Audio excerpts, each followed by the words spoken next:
Mateo capítulo 5, versículo 43 al 48. La escritura dice así: oíste que fue dicho, amarás a tu prójimo y aborrecerás a tu enemigo.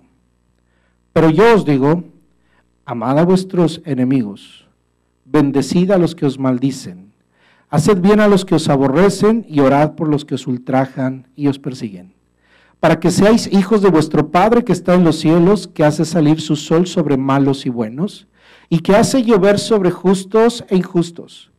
Porque si amáis a los que os aman, ¿qué recompensa tendréis? ¿No hacen también lo mismo los publicanos? Y si saludáis a vuestros hermanos solamente, ¿qué hacéis de más? ¿No hacen también así los gentiles? Sed pues vosotros perfectos, como vuestro Padre que está en los cielos es perfecto. El Señor Jesús contrasta dos cosas: el odio y el amor. El amor contra el odio. Esto es un contraste. Hemos entendido que la Escritura va a confrontar los diferentes contrastes y tenemos que escoger uno u otro. Este contraste es muy del día, de cada día en la vida de no nada más la gente del mundo, sino cada creyente. Definir el amor ha sido complicado. Han habido muchas teorías, han habido muchas explicaciones.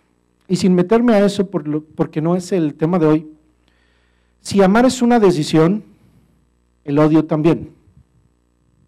Si amar es un sentimiento, el odio también. Si amar me acerca a una persona, el odio me aleja de ella. Cualquiera que sea la definición o el aspecto del amor que nosotros queramos ver, su contraparte es el odio o el aborrecimiento. La palabra más correcta tal vez en el español sería el odio. En estos ejemplos encontraremos que los hombres saben odiar muy bien y saben amar poco o nada. En la Escritura usted los puede ver estos ejemplos. El primero es Caín. ¿Por qué causa mató a su hermano Abel? No por amor, sino por odio. Por odio, Nabal, si usted recuerda la historia de este hombre, Nabal no aceptó al rey David porque había en su corazón odio. Por odio era áspero con su mujer, la mujer Abigail, y por el odio trataba mal a la gente, era prepotente con ella, era un hombre que terminó muriendo de odio. Si usted recuerda la historia, fue un hombre que murió comido por el odio del corazón. Por odio mataron los judíos al Señor Jesús. Esos judíos que hablaban mucho de amor y que hablaban de la ley de Dios, mataron al Señor Jesús. ¿Por qué causa? Por odio. Y si yo les preguntara, ¿alguien aquí ha experimentado el odio? Sería mentirosa la persona que no levante la mano. Todos hemos experimentado en el corazón algún grado de odio, de aborrecimiento y de desprecio. Por eso esta palabra es para cada uno de nosotros. Solo en un ejemplo de la Biblia encontraremos lo contrario, y esto es en Cristo. Él sí sabe amar muy bien. Por tal motivo, su definición y demanda de amor es la que nos interesa. Es un amor que no está en nosotros, sino que está exclusivamente en Él. Jesús, Cristo, es la verdadera fuente del amor. Vayamos a la Escritura y vamos a ver cómo es que Jesús analiza este principio o esta realidad del amor. Jesús le dice a todos los judíos y a todos los que lo están escuchando, oíste que fue dicho. Oíste que fue dicho está haciendo referencia a la forma de pensamiento de los maestros de Israel, los fariseos y los ancianos, los escribas. Y ellos que enseñaban, amarás a tu prójimo y aborrecerás a tus enemigos. Era muy cierto y era muy verdadero, muy válido y correcto amar a tu prójimo. La realidad es de que la segunda parte se la habían agregado ellos. Y tiene sentido el poder escuchar de los labios del Señor que nos diga, amarás a tu prójimo. La misma ley lo decía, amarás a tu prójimo como a ti mismo. Era el principal mandamiento. Los maestros de Israel lo conocían, pero esto es lo que decían, esta era la palabra que se hablaba. No se hablaba una palabra pura, limpia, sino se hablaba una palabra adulterada. Y esta palabra adulterada era, amarás a tu prójimo y aborrecerás a tus enemigos. Es decir, que el amor que enseñaban los maestros de Israel y los maestros religiosos era un amor discriminatorio.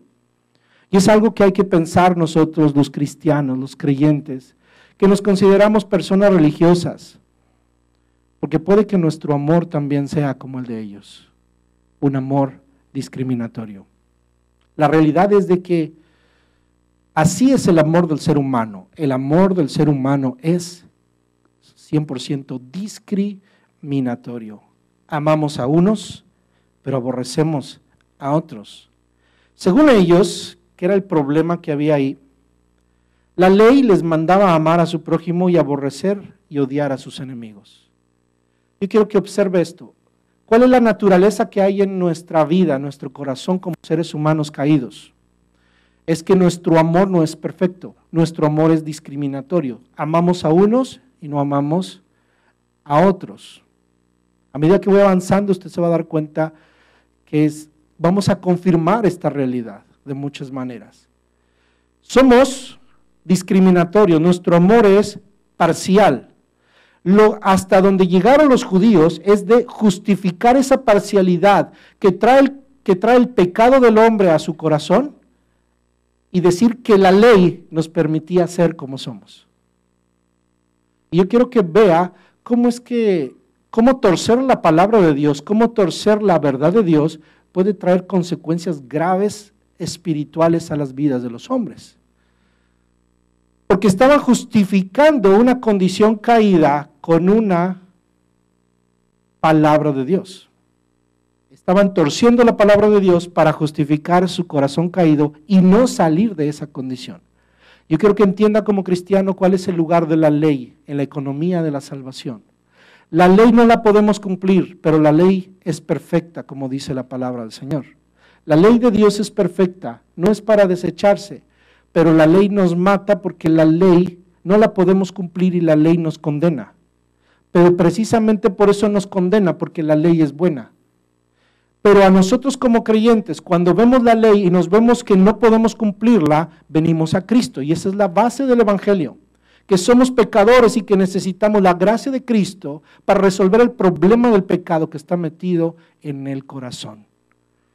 Hay una corrupción en nuestra vida y tiene que ser solucionada solamente por la gracia de Cristo. Pero estos no sabían ni aplicar la ley y justificaban su condición y no querían salir de su condición pecaminosa y como pretexto utilizaban la ley para amar a unos y aborrecer a otros. Según la ley, a ellos la misma ley les mandaba, los obligaba a amar a unos y a aborrecer u odiar a otros.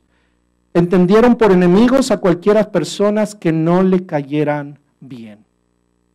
La definición de enemigo que usted y yo seguramente tenemos no es nada más aquellas personas que están en contra de nosotros, sino también las personas que no nos caen bien.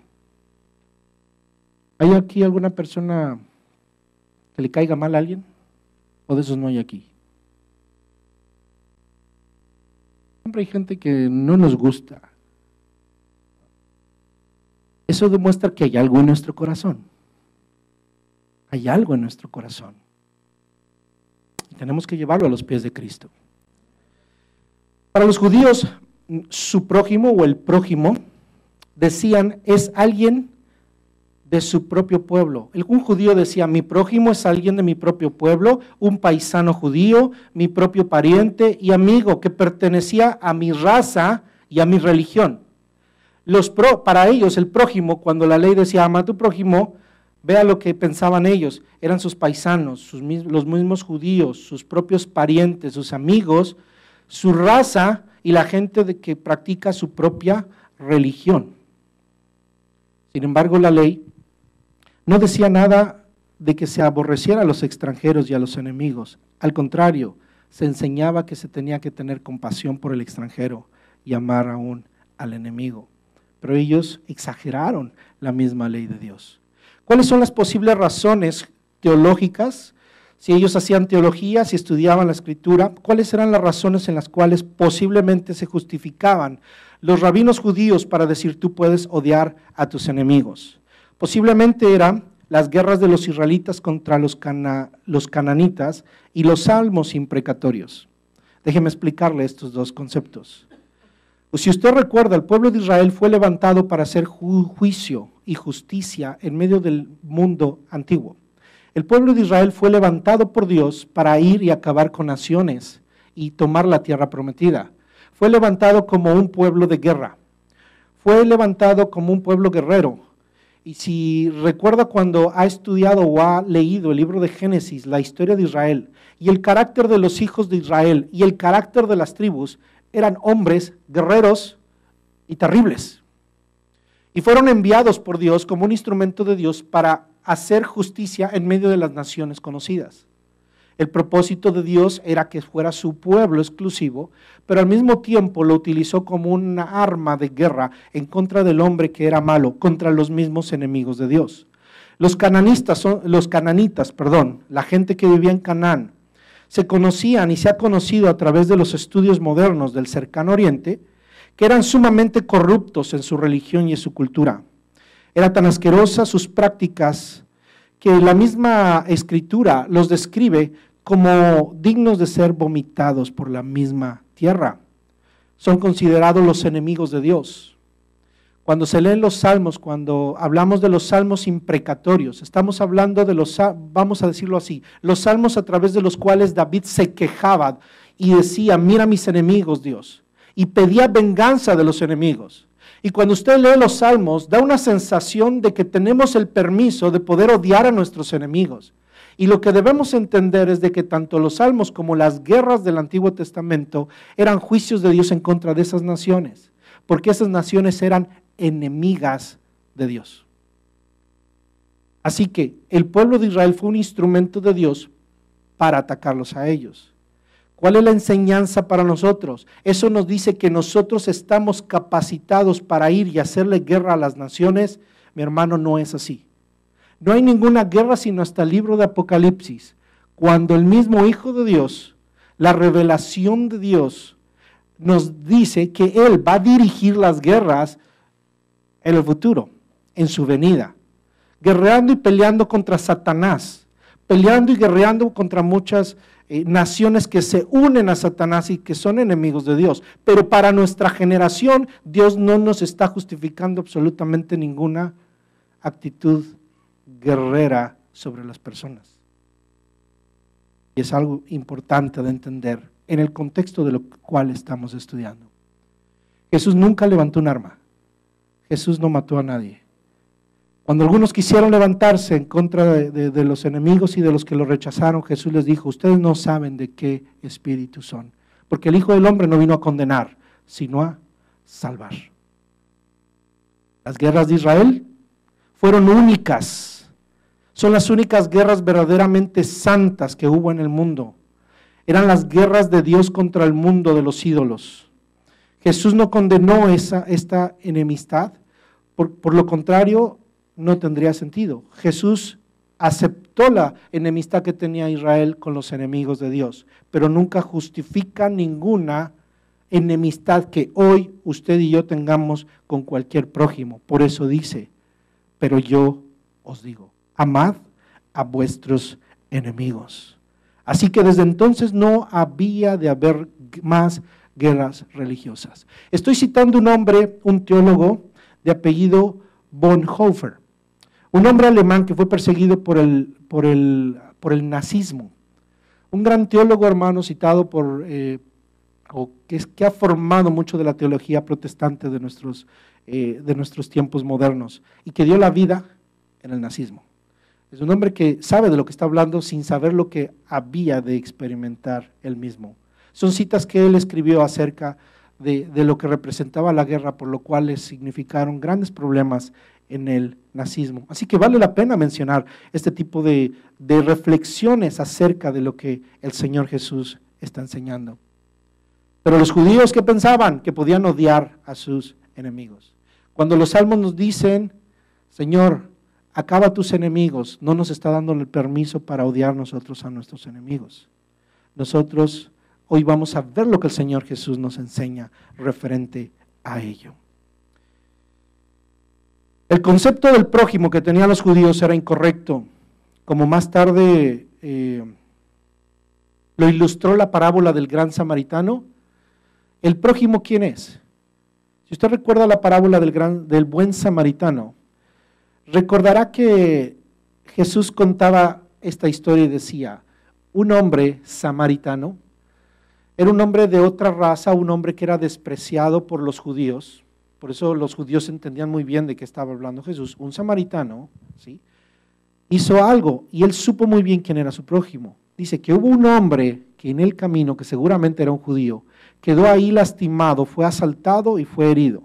Y pasaron religiosos, pasó un sacerdote, pasó un levita, pasó un judío, pasaron hombres que tenían una responsabilidad con su prójimo y no hicieron nada por él. Pero después pasó ¿quién? Un samaritano, alguien odiado por el pueblo de Israel, alguien de otra raza, alguien que sería considerado su enemigo. Para los judíos, los samaritanos eran sus enemigos. Jesús le enseña cómo este samaritano ayudó a este hombre y les pregunta al final, ¿quién fue el prójimo? Este samaritano. Ese fue un buen prójimo. El buen samaritano es un prójimo. En el concepto de prójimo de Dios entran todos, inclusive nuestros enemigos. El concepto del prójimo, en el vocabulario de Dios, el prójimo involucra o incluye también a los enemigos. Lo que constituye nuestro prójimo es simplemente un congéner en necesidad, una persona que es como nosotros, un ser humano de carne, de hueso, igual que nosotros, pero que tenga una necesidad, cuya necesidad conocemos y estamos en alguna medida en condiciones de aliviar. Por cierto, déjeme darle un ejemplo. Algunos de ustedes a lo mejor tienen su aplicación en su teléfono que se llama Nextdoor, ¿verdad? Y se enteran de lo que sucede alrededor de su vecindario. Y ¿sabe qué me impresionó ver? Yo no sé si usted había visto un hombre, aquí hemos estado rodeados de homeless, de vagabundos, y algunos de ellos los tenemos bien identificados, y seguramente nos tienen ellos bien identificados. Y había un ancianito que por aquí a lo mejor usted siempre veía en la esquina, y últimamente no lo ha visto. Y en esa aplicación, hermano, me encontré una foto de él completamente transformado. Cayó enfermo, lo operaron. Bueno, si quiere saber qué le pasó a ese homeless, que no sabemos ni su nombre, pero seguramente usted se topó con él, me apareció transformado. Usted se acuerda, sucio y con una grande barba, el hombre está, hasta se ve más gordito. Cayó enfermo, pero hubo algún buen samaritano. Yo me quedé sorprendido y dije, wow, ninguno de nosotros hicimos nada por él. A lo mejor les ayudamos a los homeless de por aquí, ¿verdad? Les dábamos comida. Gloria a Dios, pero no es para pararnos el cuello, hermano. Porque cuando vi esto, dije, el buen samaritano es Cristo. Yo no sé a quién utilizó esa persona que haya puesto esa foto, que estaba pidiendo ayuda para que quisiera ayudar a este hombre. Pero usted lo ve ahí en esa foto transformado. Es un buen samaritano. Esos jóvenes que criticamos y que juzgamos, decimos, bueno, deberían buscarse un trabajo. Hubo alguien que pensó diferente a nosotros, que piensa diferente que las personas comunes. Nuestro enemigo es la persona, en términos prácticos para nosotros, ¿qué es lo que hay en nuestra mente y en nuestro corazón? Piensa en esto, ¿quién es su enemigo? Nuestro enemigo es la persona que nos roba. ¿Quién es su enemigo? Aquel que le roba su trabajo. En el trabajo usted va a ver una persona seguramente que va a decir, este le está haciendo barba, está de barbero con mi jefe. Y usted empieza a preocuparse, ¿por qué? Porque hay un nuevo compañero en el trabajo y se ve muy capacitado y se ve que sabe más que yo. Yo tengo 5 años aquí en este trabajo y yo espero que me promuevan, y llega alguien que veo más capacitado y se va a convertir en mi enemigo. ¿Por qué? Porque me puede sin querer o con mucha intención robar mi siguiente puesto. Y se convierte en mi enemigo. Mi enemigo es aquel que me roba la paz. ¿Sabe? Hay gente que nos roba la paz y se convierte en nuestro enemigo. Hacer enemigos es fácil, hermano. Hacer amigos es muy difícil. Pero hacer enemigos, es más, no tiene que hacer la gente nada para que nosotros tengamos enemigos, porque la condición de que haya enemigos, nosotros la hacemos cuando miramos en una persona un rival. En las escuelas hay rivalidades. Las señoritas que experimentan con otras señoritas, rivalidades. Los muchachos con otros muchachos, rivalidades. Por causa de una muchacha, por causa de un muchacho, se dan rivalidades. Por causa de una herencia, una gran familia se divide. Hermanos se convierten en enemigos. Y cuando alguien nos roba la paz, se convierten en nuestros enemigos. Su enemigo también puede ser aquella persona a la cual usted no tolera. Sus enemigos pueden ser aquellos políticos o aquellos líderes que no le gustan cómo toman decisiones. Y aquellas personas que inclusive alguna vez usted admiró, pueden convertirse en enemigos cuando no se cumplen las expectativas que usted tenía para ellos. Aquellas personas de las cuales usted esperaba más y que no cumple esas expectativas se convierten en su enemigo. Triste cuando en los hogares, inclusive en los matrimonios, un esposo, una esposa se convierte en su enemigo. Porque no cumple expectativas, porque no era la persona con la que pensé que yo me casé. Hay muchas maneras en las que hacemos enemigos o consideramos, aunque no lo sepamos o aunque no lo digamos, que son nuestros enemigos. Así que por eso es importante entender cuál es la directriz que Dios nos da, que Cristo nos da acerca de nuestros enemigos, porque eso sanará nuestro corazón. ¿Cuál es la directriz hacia el creyente, hacia los enemigos? Hemos entendido que tenemos enemigos, ¿cómo vamos a tratarlos? Esta es la directriz del creyente y así de sencillo, ama a tu enemigo. No significa que hayamos de complacernos en la maldad del enemigo. Recuerdo lo que le hablé la semana pasada. Hay que amar a nuestros enemigos, pero no podemos tolerar el pecado de la gente. A las personas se les ama, pero no se les tolera su pecado. Somos enemigos no de las personas, somos enemigos del pecado. Cristo nunca rechazó a las personas, pero sí se rechaza el pecado. Así que debemos de desearles toda clase de bien. Así vamos a tratar a nuestros enemigos. Tenemos que desearles toda clase de bien, inclusive complacernos en lo que tenga de agradable y encomiable. Debemos de tenerles no solo compasión, sino también buena voluntad hacia ellos. Así de sencillo. Ese es todo el mensaje, hermano. Leamos el versículo 45 al 48. Dice así: para que seáis hijos de vuestro Padre que está en los cielos, que hace salir su sol sobre malos y buenos, y hace llover sobre justos e injustos. Porque si amáis a los que os aman, ¿qué recompensas tendréis? ¿No hacen también lo mismo los publicanos? Y si saludáis a vuestros hermanos solamente, ¿qué hacéis de más? ¿No hacen también así los gentiles? Sed pues vosotros perfectos como vuestro Padre que está en los cielos es perfecto. En resumen, de estos 3 versículos, cuando amamos al enemigo reflejamos la gloria de Dios. ¿Cuántos quieren reflejar la gloria de Dios? Y esos términos religiosos y de iglesia, ¿cómo nos gustan? Y todo el mundo dice, amén. Somos un reflejo de la gloria de Dios. Amén. Tenemos a Cristo en el corazón, brillamos con la luz de Cristo, adoramos a Cristo, nos llevamos cristianos, pero entonces si somos cristianos, la manera en la que podemos reflejar la gloria de Cristo es amando a nuestro enemigo, y ahí empiezan los problemas. No está tan fácil, no está tan fácil. Reflejar la gloria de Cristo es ser como Él, es reflejar lo que Él refleja. ¿Qué reflejaba Cristo? Gracia y bondad. ¿Hacia quién? ¿Hacia sus enemigos? Hacia sus amigos y hacia sus enemigos. ¿Qué es lo que usted y yo reflejamos hacia nuestros amigos? Gracia, bondad. ¿Y qué reflejamos hacia nuestros enemigos? Rechazo. Esa es la naturaleza humana. Pero el Señor Jesús me está pidiendo otra cosa. Debemos, dice, ser verdaderos hijos de Dios, y los verdaderos hijos de Dios participan de la naturaleza de Dios. Si usted ha recibido a Cristo en el corazón, usted participa de la naturaleza de Dios. Si usted dice que tiene a Cristo en el corazón, también lo debe tener en el rostro.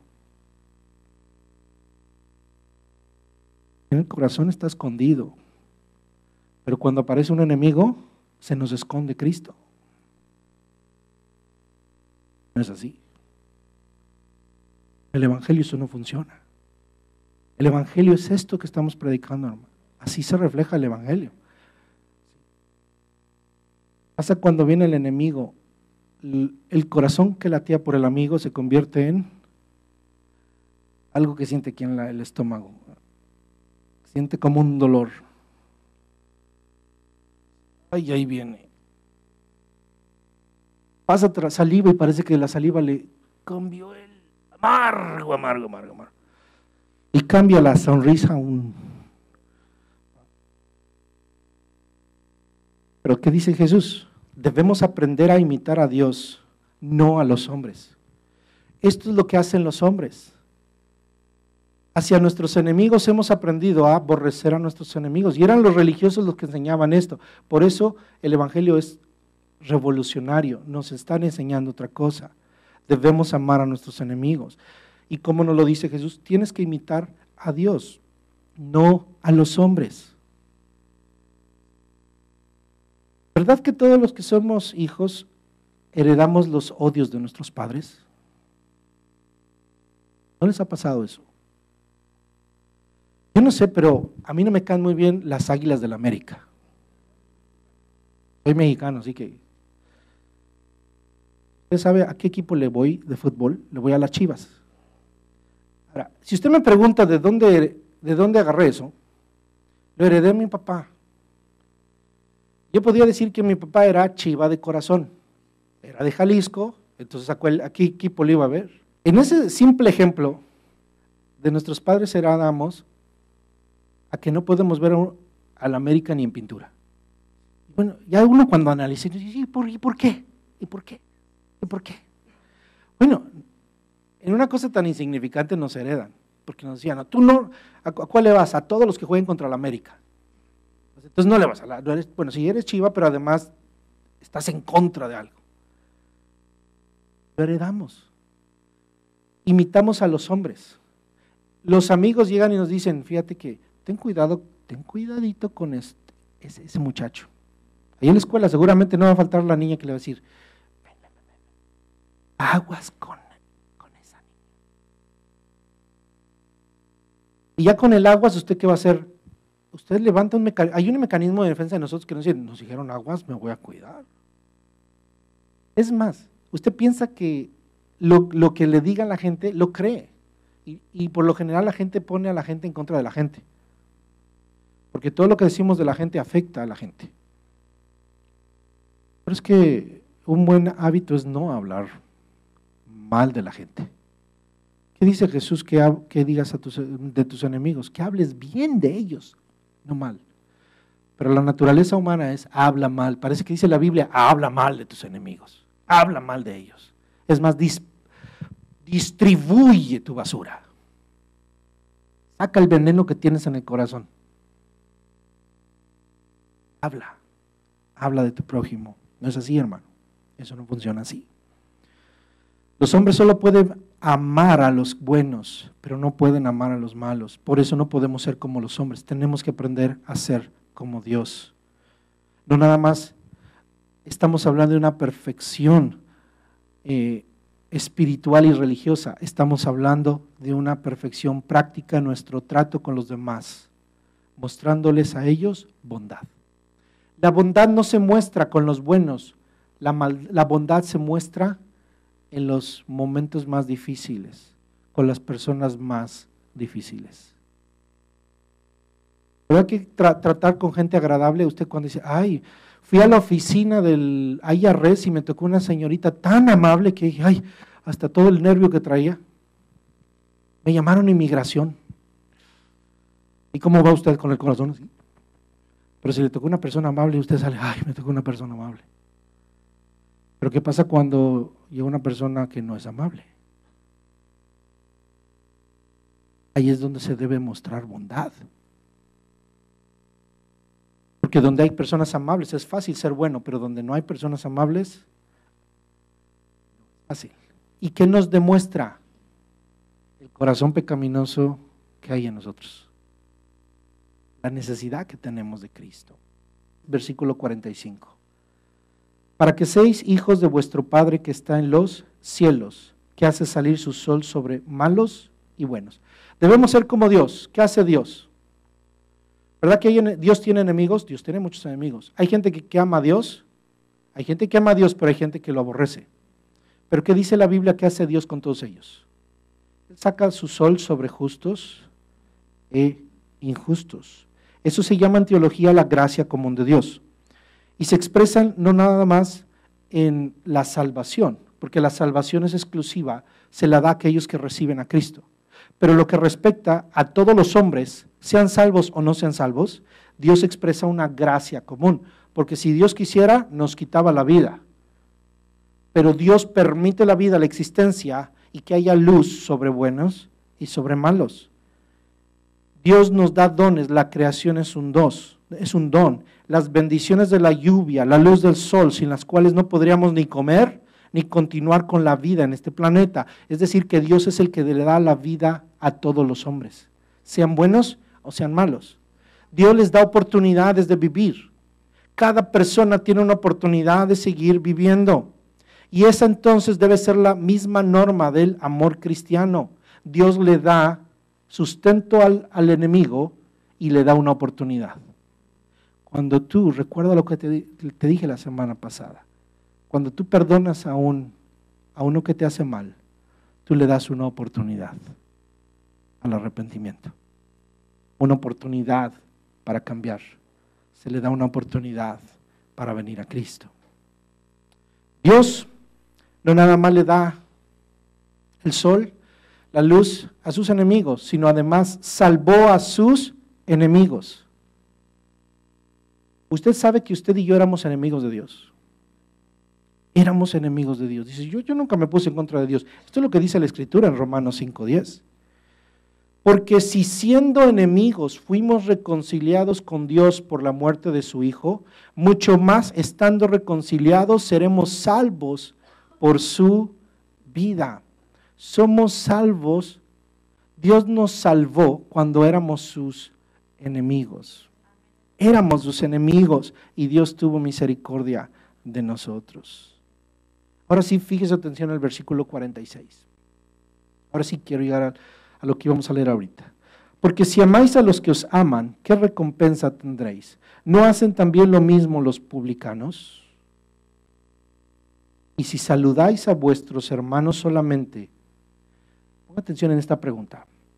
¿Qué hacéis de más? Repite esa pregunta. ¿Qué hacéis de más? ¿No hacen también así los gentiles? Jesús utiliza dos grupos. El primero son los religiosos y los mismos judíos. ¿Sí? Y después dice, los gentiles, los que ustedes desprecian, hacen cosas. Y los que son sus amigos, hacen cosas con los que quieren, con los que aman, con los que se llevan. Pero ustedes cristianos, nos está diciendo esto Jesús, ustedes cristianos, ustedes mis discípulos, tienen que hacer algo más. La pregunta es, ¿qué hacéis de más? La palabra que se utiliza aquí original, ¿sí?, es la palabra griega perizón. Y esta palabra griega, no se la tiene que aprender, no sabemos griego, quiero llevar a su significado. Es una acción especial, extraordinaria y no esperada. Es decir, que el Señor Jesús está pidiendo de nosotros algo especial, algo sobrenatural, algo que no es común. El creyente tiene que ser extraordinario. Y es algo espiritual y que no está en el hombre. Usted y yo no nacemos con esto. Usted y yo no podemos amar al enemigo porque estamos caídos. Sin Cristo no podemos amar a nuestros enemigos. Necesitamos algo. Se llama perizón, algo especial, algo extraordinario. Necesitamos una intervención de Dios para que entonces tengamos la capacidad de amar a los enemigos. Así de por sí, usted y yo no podemos.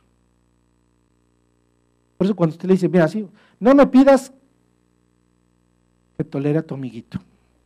La esposa le dice al Señor, yo no voy a tolerar a tu amiguito, ¿eh? En serio. Los seres humanos no toleramos a la gente. Ahora, usted puede decirle, pues eres cristiano. Tú deberías tolerarlo porque eres cristiano. Humanamente, entendamos esto, es imposible. No lo tenemos en el corazón. Jesús está diciendo, mira, necesitas algo más. Y ustedes los cristianos, ahí sí viene la parte de los cristianos, ustedes la tienen. Ahorita le voy a decir qué es lo que tenemos que nos va a permitir amar al enemigo. Así que déjeme regresarme a los versículos, me salté intencionalmente unos versículos para hablar de cómo se debe expresar el amor al enemigo. ¿Cómo debemos amar a los enemigos? Jesús les dijo así, pero yo os digo, amen a vuestros enemigos. ¿Qué hay que hacer con ellos? Lea conmigo. Bendecid a los que os maldicen, haced bien a los que os aborrecen y orad por los que os ultrajan y os persiguen. ¿Qué significa eso? Debemos amar a los enemigos con palabras, con hechos y con oraciones. Tres cosas, vamos a amar al enemigo con palabras, con hechos y con oraciones. ¿Qué vamos a observar en nuestro trato con los enemigos? Tres cosas, palabras, hechos y oraciones. Guarde eso en su corazón hoy. Cuando esté frente a una persona que a usted no le gusta, no le cae, usted debe cuidar sus palabras, sus hechos y orar por ellos. Vamos a ver cada una de estas. La primera de ellas es, palabras, debemos hablar bien de ellos. Pero si no tiene nada que hablarle bien de ellos. La Biblia dice, bendice, habla bien. Usted no piense que la Biblia está diciendo, mira, levanta tu mano, cuando llegues a la iglesia dice, yo bendigo a mis enemigos, yo los bendigo, son bien malos conmigo, pero yo los bendigo. Eso no está hablando la Biblia. Sino que de una manera práctica, no hables mal de tus enemigos. No hables mal de la gente que te cae mal. Yo sé que tú vas a hablar bien de los que te caen bien y vas a hablar mal de los que te caen mal. La Biblia te está diciendo que de tus enemigos no hables mal. Decían las abuelitas, si no tiene algo bueno que decir mi hijo, mejor no diga nada. Se aplica. No hablemos nada de los enemigos. No hablemos nada de la gente que no nos gusta. Nunca sale nada bueno cuando hablamos de la gente que no nos gusta. Nunca, nunca, nunca. Se va a meter usted en problemas. Nunca va a poder ganar a un enemigo, ni va a poder perdonar a un enemigo. Usted no va a poder perdonar a una persona que le hace mal cuando usted habla mal de la persona. Si le han hecho mal, hermano, le aseguro que yo creo que le pasa lo que a mí, mi cerebro está trabajando y está pensando en esa persona. Las personas que nos hacen mal ocupan demasiado tiempo de nuestra atención, de nuestro cerebro y de nuestra vida. Nos consumen la vida. Usted no se va a trabajar tranquilo cuando tiene un enemigo en la cabeza. A veces los enemigos están felices y usted es un infeliz. ¿Pensando en quién? En el enemigo, en lo que le hizo y en cómo vengarse o en lo que espera que le pase. Por eso usted mejor tiene, y que está esperando que le pregunten de él algo para decir, mancharlo y sacar toda la mugre que traiga. Con el compañero de trabajo que le va a quitar el puesto. No diga eso, pastor, porque lo que dice declara. No, trabaje bien, hermano, échale ganas. Pero con esa persona usted no hable mal de esa persona. En el trabajo no hable mal de las personas. No vaya con el patrón y le diga, oh, ya, aquí está. Fíjese, patrón. Fíjese, patrón, que de lo que me acabo de enterar, sabe que hable bien de sus compañeros. Eso es cristiano. Mejor sea un buen cristiano. Dios lo va a bendecir. Dios lo va a bendecir. Santiago capítulo 3, versículo 9 dice lo siguiente, hablando de la lengua. Con ella bendecimos al Dios y Padre, y con ella maldecimos a los hombres, que están hechos a la semejanza de Dios. De una misma boca proceden bendición y maldición. Hermanos míos, esto no debe ser así. ¿Acaso alguna fuente hecha por una misma abertura agua dulce y amarga? Hermanos míos, ¿puede acaso la higuera producir aceitunas o la vid higos? Así también ninguna fuente puede dar agua salada y dulce. Usted es un hijo de Dios, usted es una fuente. Piensa en esto, que cuando usted habla, usted es una fuente. ¿Le daría usted a sus hijos un vaso de agua de un lugar en donde sale agua contaminada? ¿Pero se la daría a su enemigo? Es lo que hacemos. Tenemos una fuente. Al enemigo sí se la doy. Lo que usted sale, hermano, no debe ser nada contaminado. Y lo que le va a dar al enemigo, hermano, si Dios ha transformado su corazón, aquí hay un nuevo corazón. Y si hay algo todavía de suciedad, hermano, hay que pedir al Señor que Dios trabaje en nuestro corazón.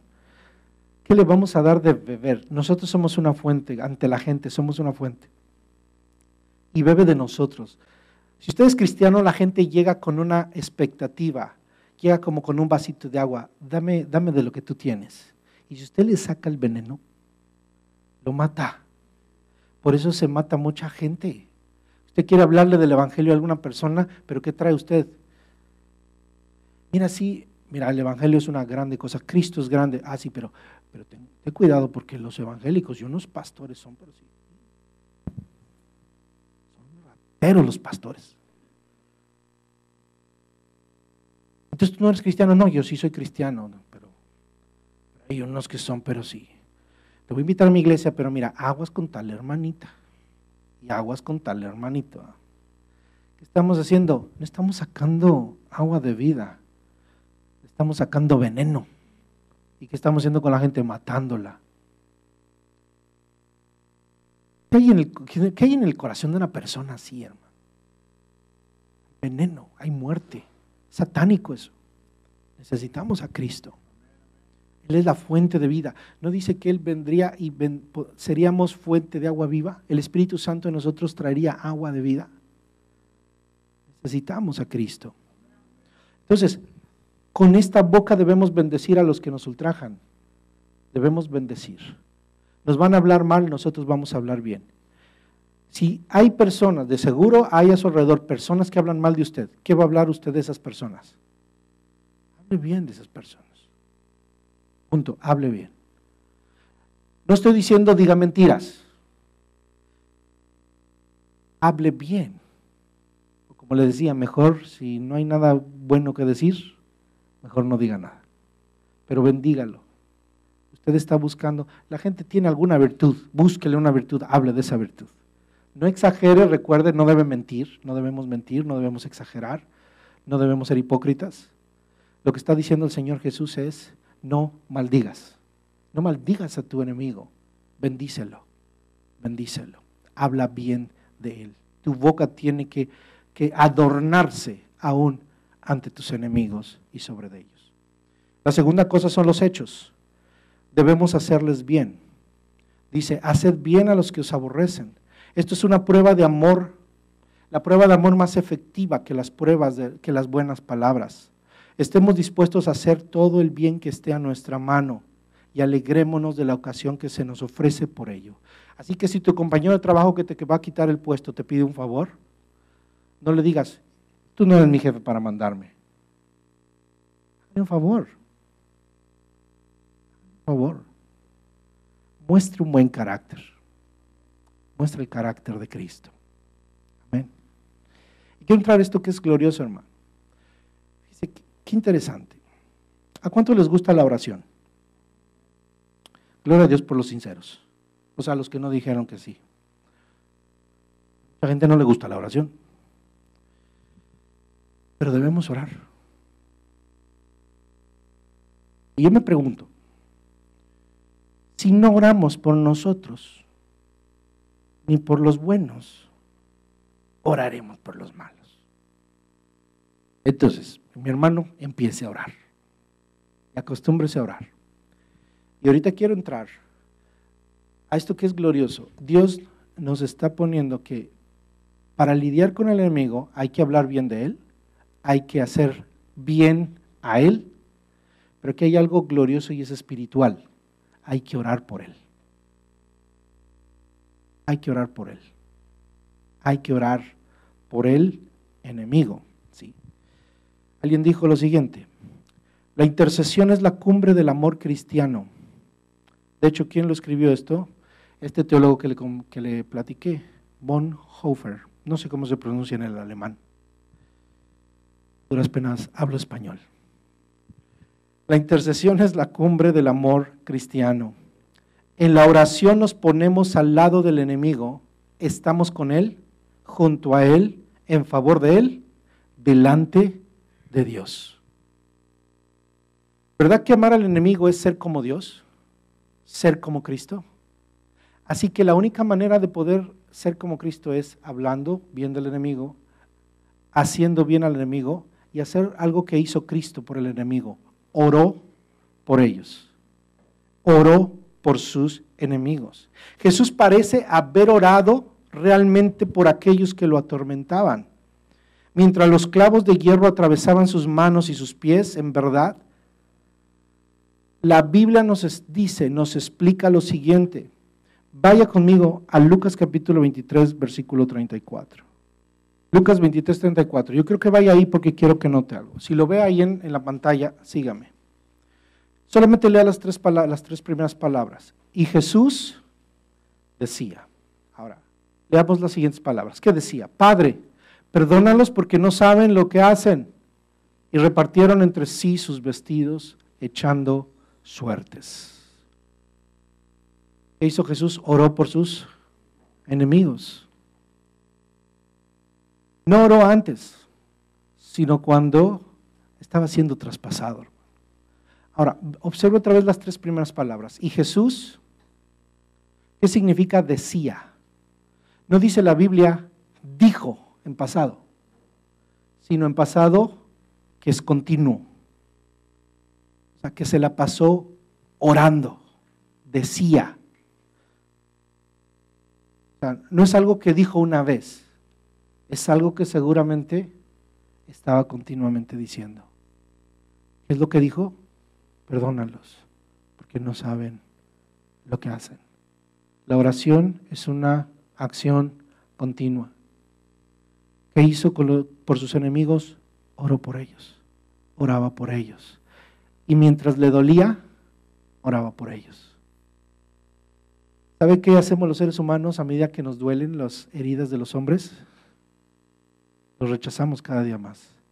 Pero Jesús nos enseña algo. Cada vez que te duela una herida, ora por el que te la hizo. Cada vez que te duela una herida, no se vaya a tu mente a soñar cómo le va a ir mal. El juicio que les vaya a caer, ora por ellos, como Cristo lo hizo por los que lo entregaron. El pecado que cometieron los que entregaron a Jesús fue muy grave, hermano. Crucificaron al justo. Crucificaron al justo. Y Jesús dijo, perdónalos, porque no saben lo que hacen. Él no pudo silenciar su oración. Las heridas y la tortura no lo silenciaron.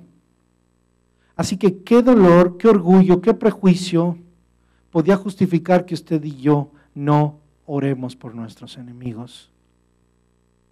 Si la oración de intercesión es la expresión de nuestro amor, también es un medio para incrementarlo. Amar al enemigo es un mandato de Dios, es un mandamiento de Cristo. ¿Cómo puedo amar al que no me ama? Es imposible.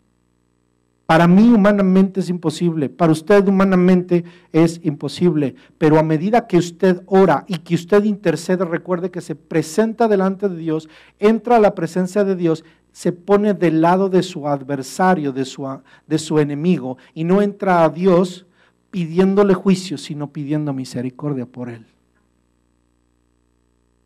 Y no hay manera de sentir ningún bien por una persona a menos que pidamos bien por la persona.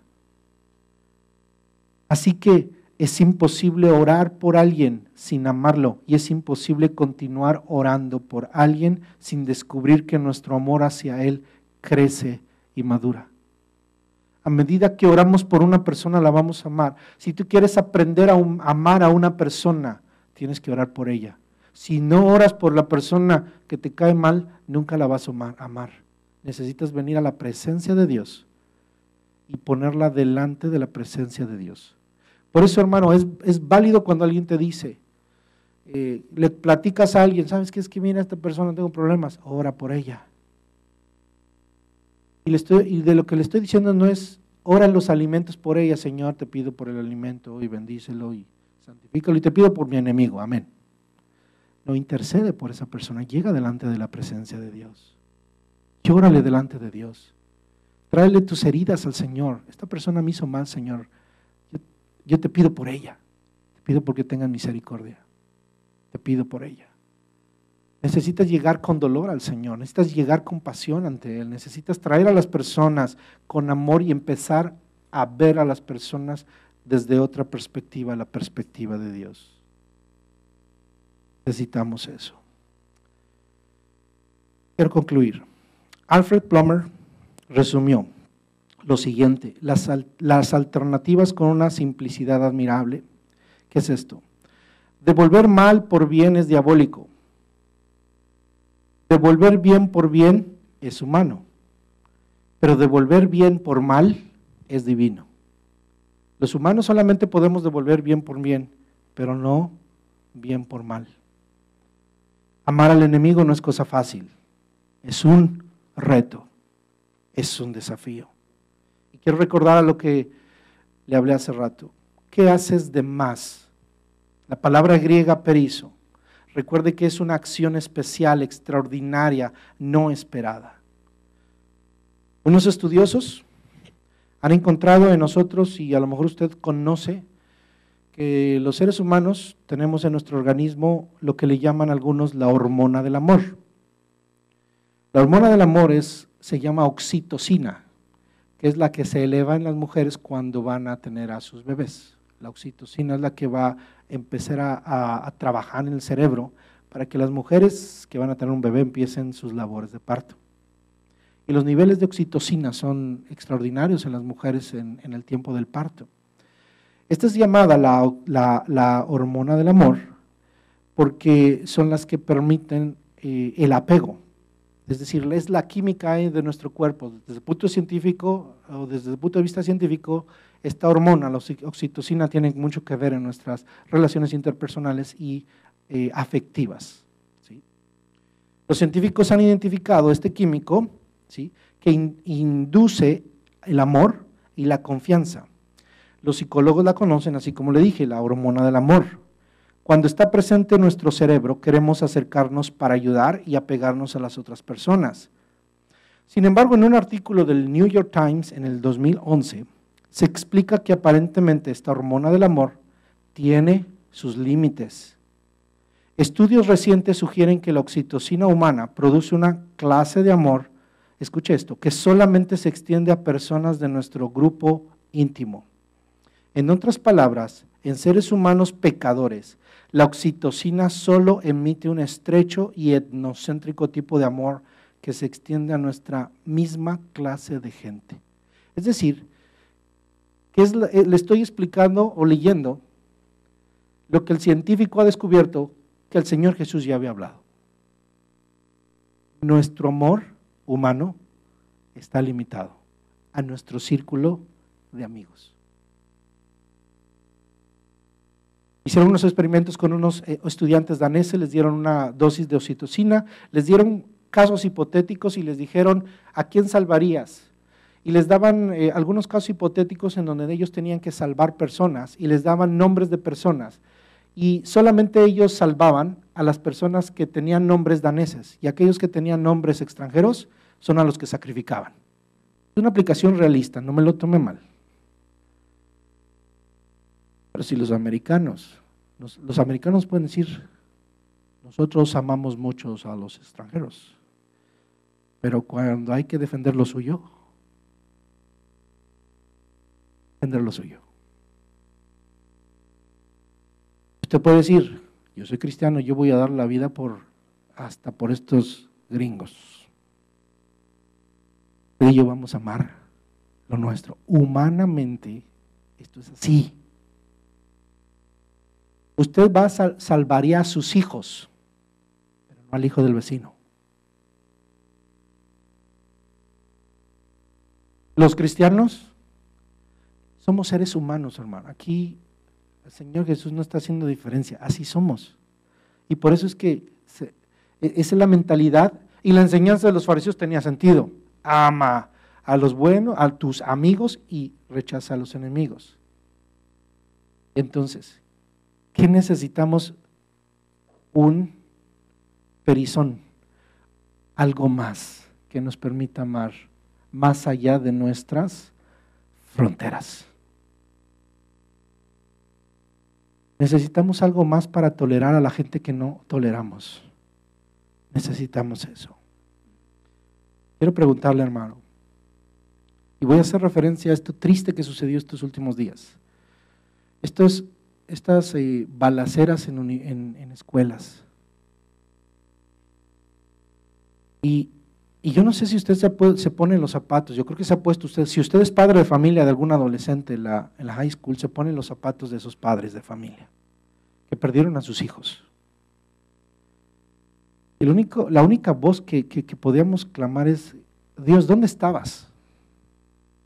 ¿Dónde estabas? Y yo no sé si usted ha escuchado gente que dice, Señor, ¿dónde estabas cuando estaba pasando eso?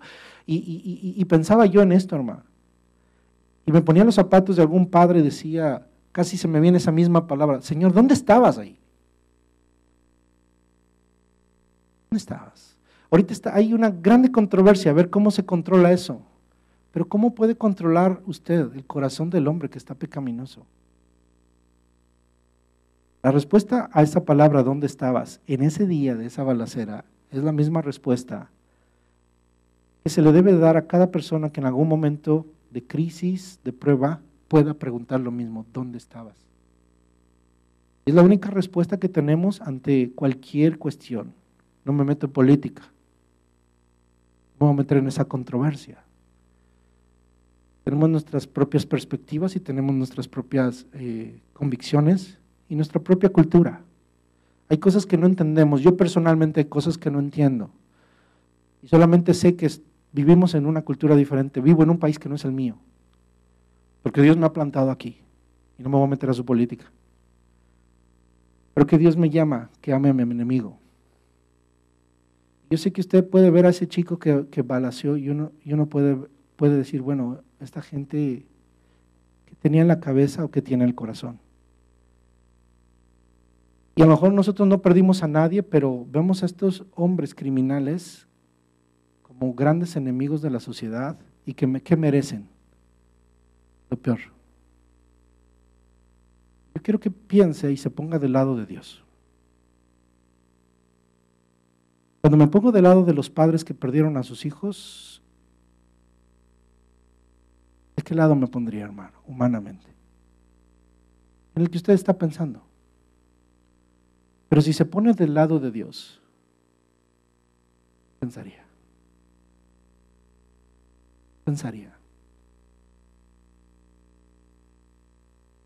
Hay que orar por esos padres de familia.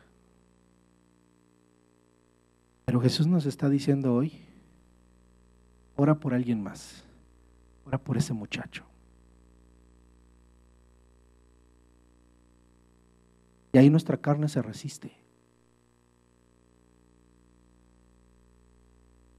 Y eso es lo que surge en todos lados, en los medios y en las redes. Oremos por las familiares que perdieron y lo vamos a hacer, hermano.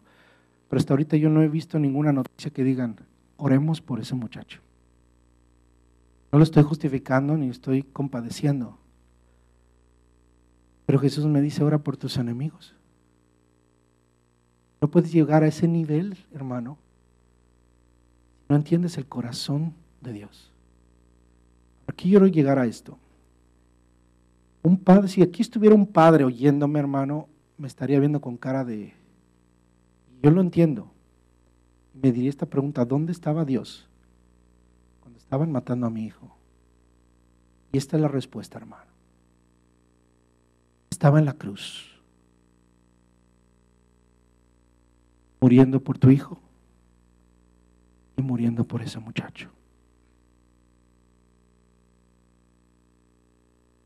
El único lugar, hermano, en donde podemos entender la palabra que Jesús está hablando, ama a tu enemigo, el único lugar a donde podemos ir para entender esta palabra, no es aquí en este mundo, es en la cruz. Es el único lugar, es el único recurso que tenemos para entender el corazón de Dios. Porque ahí el Señor se entregó por la humanidad, ahí se entregó por ese corazón hueco que es homicida, como vimos en estudios anteriores de usted y mío. Porque acusamos a ese homicida sin saber que nosotros somos igual que él. En diferentes aspectos, pero somos juzgados como homicidas. Lo vimos. El corazón que puede ser capaz de matar a otro joven es el mismo corazón que a veces nos hace pensar mal en contra de la gente. Y el único lugar para venir y pedir amor por nuestros enemigos es la cruz de Cristo. De otra manera, no podemos. Es imposible. Es imposible. Así lo dijo precisamente este hombre, prácticamente mártir del nazismo. Es el amor de Cristo que marcha obediente y paciente hacia la cruz. Lo singular del cristiano no es su religión, es la cruz. Si quiere, hermano, entender el corazón de Dios, siempre mire la cruz y mira al Hijo de Dios crucificado. Por eso Pablo dijo, no pretendo saber nada, sino a Cristo y a este crucificado, el cual dio su vida por el enemigo, dio su vida por usted, dio su vida por mí. Aquel que tuvo misericordia de aquel que fue y entregó a los mismos cristianos que se llamaba Saulo de Tarso y que fue a rescatarlo en persona, él mismo.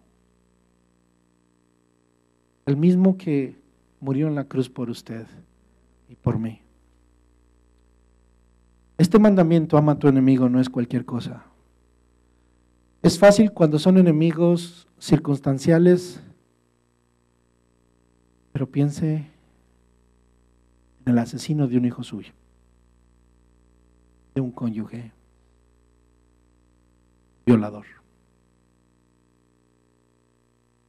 Yo todavía no entiendo cómo hay gente que puede decir, te perdono. Humanamente no lo entiendo, pero sí lo entiendo divina desde el punto de la perspectiva de Dios. Y le doy gracias a Dios porque no nos ha pasado, hermano. Aquí estamos abriendo el corazón para decir somos seres humanos. No vengo yo a decirle, ya la logré, hermano, sino hacerlo reflexionar de que cómo puedo aplicar esta realidad a mi vida y que usted la aplique solo en la cruz de Cristo. Y cuando se tenga que usted enfrentar un enemigo o una situación con un enemigo, recuerde que el único lugar a donde puede ir y el único lugar que yo le recomiendo que vaya no es con el psicólogo, es a la cruz de Cristo.